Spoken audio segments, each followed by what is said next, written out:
Magandang hapon! Kumusta po? Narito po ulit ang update natin para sa lagay ng ating panahon.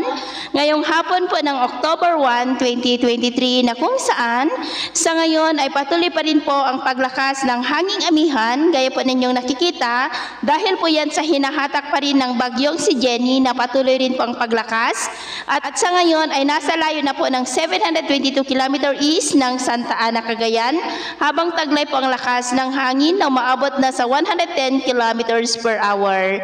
Bukas po ay posibleng nasa typhoon category na po yan habang patuloy po ang paglapit sa mga isla ng extreme northern Luzon, lalo na po dyan sa may Batanes at bansang Taiwan. Pero posible pa po na magbago ang forecast na ito kaya patuloy po tayong mag-antabay sa mga susunod na updates at ito naman po ay pinapakita ng forecast model na ating ginagamit hanggang sa susunod na 2 linggo. At sa lagay po ng ating panahon, ngayong hapon po ay maulap na kalangitan na may mga pulupulong pag-ulan ang nararanasan po sa malaking bahagi ng Northern Luzon mula po sa ilang bahagi ng Ilocos Region, Cordillera, Cagayan Valley, ilang bahagi po ng Central Luzon, Metro Manila, Calabarzon, Mimaropa, Camarines Norte, Masbate, ilang bahagi po ng Western Visayas, Cebu, Leyte, ilang bahagi po ng Samar, Zamboanga Peninsula, Northern Mindanao, ilang bahagi ng Caraga, Cotabato at ilang bahagi ng Davao Region na posibleng magtuloy-tuloy ang mga isolated rains